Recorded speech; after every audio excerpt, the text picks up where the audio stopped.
Jury selection was set to start Thursday in the second trial this year for Hunter Biden, this time for federal tax evasion. But the president's son requested to change his plea several times over the course of the day, and eventually he entered a guilty plea.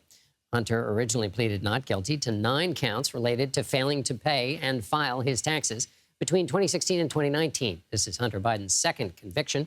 He was found guilty in June of illegally purchasing and possessing a firearm and faces sentencing next month. CBS News legal contributor and Loyola Law School professor Jessica Levinson joins me now. Jessica, I'm chuckling because trying to keep up with this, it was started with a not guilty plea. Then he requested to change his plea to something called an Alford plea, which I'd love for you to explain to us. And then it became an open plea. What does all of that mean? And why do you think it happened?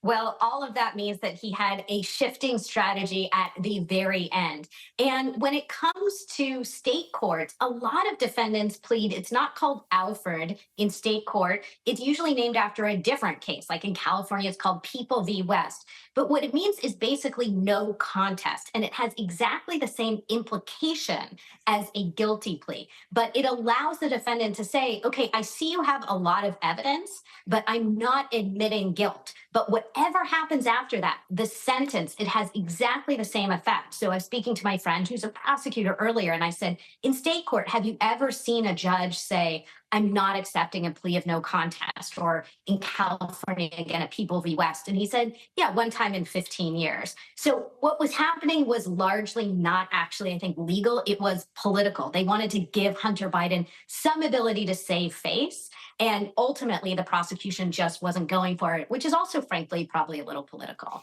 So just on that no contest concept, which is one that people are probably more familiar with, that's always puzzled me. Is it basically just face saving? I mean, I get to tell my friends and family, no, I was really innocent, despite the mountains of evidence.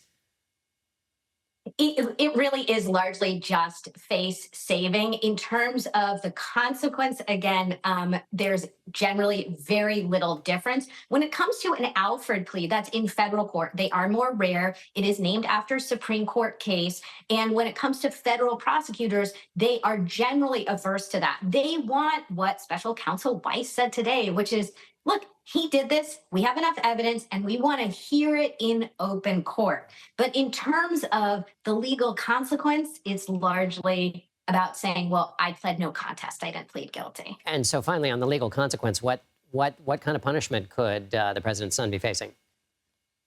Well, now that he has pleaded guilty, he was facing up to 17 years. I do not think he'll get that, not because he decided to plead guilty and save everybody the time and resources, and frankly, himself the embarrassment, but because most people don't get the maximum, let's be clear. And so when it comes to this, a nonviolent crime, when the judge who's sentencing knows that he ultimately did pay back the money, I think we're going to see something substantially less than 17 years. This is not a first-time offense. He was convicted of the gun charges, but exactly where we see that, I think every federal judge in the world would say the judge has discretion.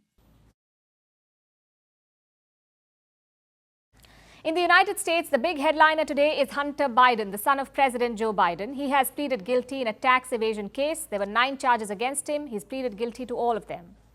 And it's surprising because Hunter Biden was supposed to go on trial this Thursday. At the last minute, he's made a U-turn and pleaded guilty. The question is, why did he do that? Will the president's son now go to jail? And more importantly, can Joe Biden, the president, pardon him? Let's look at Hunter Biden first, the proverbial problem child. He's had his fair share of struggles and scandals. Hunter was 2 years old when his mother and sister died in a car crash. As a teenager, he started drinking and using drugs. Soon he was going in and out of rehab. In 2013, he signed up for the US Navy, but on the very first day he was discharged. That's because he tested positive for cocaine. In 2015, his brother Beau Biden died, and that led to another round of drug abuse. In 2018, he bought a gun, and he did it under the influence of drugs. Meanwhile, his business dealings are also being questioned, especially his foreign business interests, from the time when his father was vice president. Then there was the infamous laptop case. Embarrassing emails and images were revealed. There was incriminating evidence against Hunter Biden and his father, all of it set off a controversy. So Hunter has always been under the scanner, and it's taken a heavy toll on Joe Biden and his career. Which brings us to this particular case. This one is about tax evasion. Hunter Biden was found guilty on 9 counts, 3 felony tax offenses and 6 misdemeanor offenses. He failed to pay taxes worth $1.4 million. This was from 2016 to 2019. And not just that, he also tried to evade taxes by showing personal expenses as business expenses. There's a long list. It includes $43,000 for a luxury hotel, $30,000 for his daughter's law school, $1,700 for a Lamborghini rental, and even $4,000 for a strip club. He declared all of this as business expenses on tax forms. Also, he was found guilty in a separate case related to gun possession. It made him the first criminally convicted son of a sitting US president, so it has been rough. This investigation began in 2018. In July 2023, Hunter Biden got a plea deal. He would admit to a few offenses, and he wouldn't be jailed. The Republicans called it a sweetheart deal, but it fell apart. Prosecutors said that they were indicting Hunter, and Republicans seized the opportunity. They opened an impeachment inquiry into Joe Biden. Not much came out of it, but it was basically a symbolic move to corner the president over his son's criminal record. Which brings us to Hunter Biden's trial. It was supposed to start this Thursday. More than 120 jurors were gathered. It was expected to be a slugfest. So his attorneys made a last-ditch effort. They called for an Alford plea. It's a kind of guilty plea in which the defendant accepts the court's judgment. But there's a catch. They still maintain their innocence. They accept the judgment but maintain innocence. The prosecutors refused this. And that is when Hunter Biden made a U-turn. He pleaded guilty on all 9 counts. His lawyers say it was a unilateral move, and it caught even the prosecutors by surprise. So why did he do it? Why did Hunter Biden do it?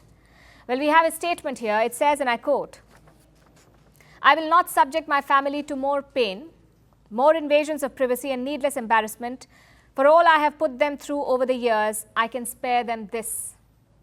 So Hunter Biden says he did it for his family, but that means he will have to go to jail. Right now, he faces up to 17 years in prison. The hearing begins on the 16th of December, just a month before his father leaves the White House. Hunter decided to enter his plea to protect those he loves from unnecessary hurt and cruel humiliation.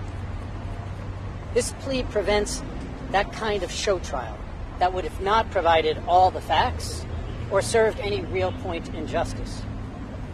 He will now move on with us to the sentencing phase. Which brings us to the most important question: can Joe Biden pardon him? As US president, of course, he can. And it won't be a first. Sitting presidents have pardoned family members before.